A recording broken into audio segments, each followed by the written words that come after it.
জাহাঙ্গীরনগর বিশ্ববিদ্যালয়ের সাধারণ শিক্ষার্থীদের উপরে যাদের প্রত্যক্ষ মদদে হামলা হয়েছিল সে সকল ছাত্রলীগ, পুলিশ প্রশাসনের লোকজন, এমনকি প্রশাসনের শিক্ষক কর্মকর্তা কর্মচারী যারা আছে তারা এখনো বহাল তবিয়তে রয়েছে। সর্বশেষ যে 3টি জাকসু নির্বাচন হয়েছিল ওই 3টি জাকসু নির্বাচনেই কিন্তু আপনার বাংলাদেশ জাতীয়তাবাদী ছাত্রদল জাহাঙ্গীরনগর পূর্ণ প্যানেলে জয়লাভ করে। ওই হত্যাকাণ্ডের পরবর্তী সময়ে ছাত্র শিবিরের সংশ্লিষ্টতার কারণে তৎকালীন জাকসুর নেতৃত্বে সর্বদলীয় ছাত্র ঐক্য গঠিত হয়েছিল।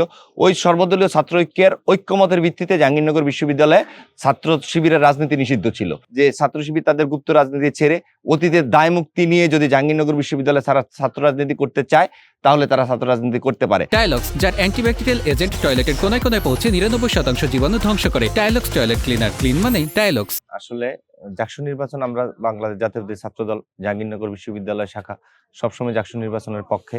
আমরা চাই একটি যৌক্তিক সময়ের মধ্যে জাকসু নির্বাচন হোক, কিন্তু এর আগে একটি বিষয় লক্ষণীয়, সেটি হচ্ছে 5ই আগস্ট পরবর্তী সময়ে সকল ছাত্র সংগঠনের প্রতিনিধিদের নিয়ে বিশ্ববিদ্যালয় প্রশাসনের একটি মিটিং হয়েছিল। ওই মিটিংয়ে সংস্কারের জন্য কিছু কমিটি গঠন করা হয়েছিল। ওই মিটিংয়ে সম্মতিক্রমে একটি সিদ্ধান্ত হয়েছিল যে এই গঠিত কমিটিগুলো যখন তাদের রিপোর্ট প্রকাশ করবে তার পরবর্তীতে প্রয়োজনীয় সংস্কার করে যেন জাকসু নির্বাচনের আয়োজন করা হয় সেই বিষয়টি সিদ্ধান্ত গৃহীত হয়েছিল। তো আমরা চাই যে কমিটিগুলো তাদের রিপোর্ট প্রদান করুক, রিপোর্ট প্রদানের পরে একটি জাকসু নিয়ে সর্বজন গ্রহণযোগ্য, সর্বমহলে গ্রহণযোগ্য একটি জাকসু নির্বাচনের বিষয়ে আমরা আশাবাদী। না, আমাদের পক্ষ থেকে এখনো আনুষ্ঠানিক কোনো প্রস্তাবনা বা সংস্কারের দাবিগুলো জানানো হয় নাই। আমরা আগামী খুব শীঘ্রই 2-1 দিনের মধ্যে আমরা বিসিসিআর সাথে দেখা করে আনুষ্ঠানিকভাবে আমাদের দাবি দাওয়াগুলো, সংস্কারের প্রস্তাবগুলো আমরা তার কাছে তুলে ধরবো। আমরা সংস্কার বলতে আমাদের মূল যে এজেন্ডা সেটা হচ্ছে বর্তমানে 5 তারিখ পরবর্তী সময়ে আমরা দেখেছি এখনো এই বিশ্ববিদ্যালয়ের প্রশাসনের বিভিন্ন গুরুত্বপূর্ণ জায়গাগুলোতে আওয়ামী ফ্যাসিস্টদের দোসর যারা গত 17 বছর এই বিশ্ববিদ্যালয়ে নানা ধরনের নিপীড়ন নির্যাতনের সাথে জড়িত।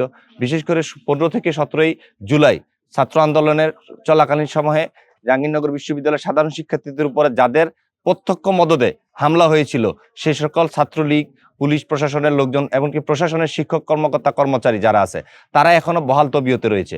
আমরা মনে করি তাদের রেখে একটি সুষ্ঠু এবং নিরপেক্ষ জাকসু নির্বাচন সম্ভব না। আমরা দাবি করছি নির্বাচনের পূর্বে, তফসিল ঘোষণার পূর্বেই এটি কমিশন আলাদা সেল গঠন করে ফেসিবাজের দোষরদের একটি বিচারের আওতায় নিয়ে এসে তারপরে যেন জাকসু নির্বাচনের তফসিল ঘোষণা করা হয়। আপনারা জানেন জাকসু হচ্ছে শিক্ষার্থীদের অধিকার আদায়ের জন্য একমাত্র প্ল্যাটফর্ম। জাকসু না থাকলে বিশ্ববিদ্যালয়গুলোতে লেজুর ভিত্তির রাজনীতির বা মাসেলের রাজনীতির আধিপত্যটা বেড়ে যায়। এই জন্য ছাত্রদের প্রত্যক্ষ নির্বাচনের ভোটের মাধ্যমে নির্বাচিত প্রতিনিধিরাই আমরা মনে করি যে তাদের ছাত্রছাত্রীদের অধিকার আদায় নিয়ে কাজ করতে পারে। সর্বশেষ যে 3টি জাকসু নির্বাচন হয়েছিল ওই 3টি জাকসু নির্বাচনেই কিন্তু আপনার বাংলাদেশ জাতীয়তাবাদী ছাত্রদল জাহাঙ্গীরনগর পূর্ণ প্যানেলে জয়লাভ করে। সুতরাং বাংলাদেশ জাতীয়তাবাদী ছাত্রদল মনে করে সবসময় আমরা জাকসু নির্বাচন চাই এবং জাকসু নির্বাচন একটি সঠিক সময়ে সবার অংশগ্রহণে একটি জাকসু নির্বাচন আমরা সবসময় চাই। আমরা এখনো যেহেতু চূড়ান্ত সিদ্ধান্ত আসে নাই, অংশগ্রহণ আমরা অবশ্যই করব, কিন্তু এর আগে আমাদের কিছু দাবি দেওয়া আছে। এই দাবি দেওয়াগুলো পূরণ হলে আমরা জাকসু নির্বাচনে অংশগ্রহণ করব।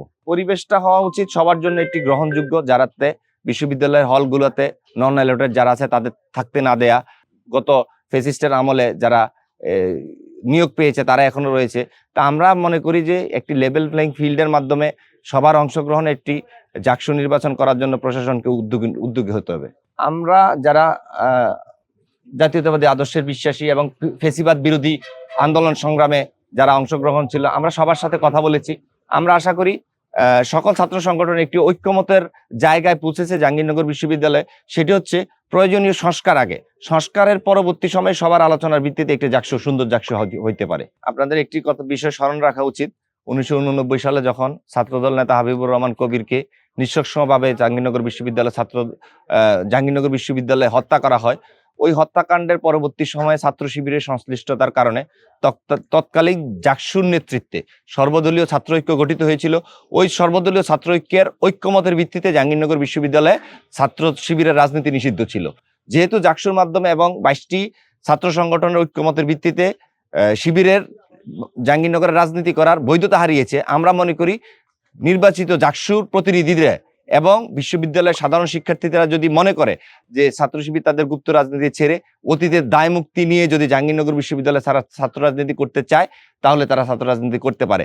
তাছাড়া তাদের দায় মুক্তি ব্যতীত আমরা তাদের সাথে এক টেবিলে বসার কোনো সুযোগ নেই আমাদের। তৎকালীন যে জাকসু ছিল, ওই জাকসুর যে শীর্ষ নেতৃত্বে ছিল বিপিজিএস, বিপিকে আমরা পাই নাই, কিন্তু জিএস যে ছিল তার সাথে আমি ব্যক্তিগতভাবে কথা বলেছি। উনি আমাকে যেটা এনশিওর করছে যে এটার হয়তো কোনো দালিলিক প্রমাণ নাই, কিন্তু তারাই সাক্ষী তারা এখনো জীবিত আছে, যারা এই বিষয়গুলোর সাথে জড়িত মানে ইনভলভমেন্ট ছিল।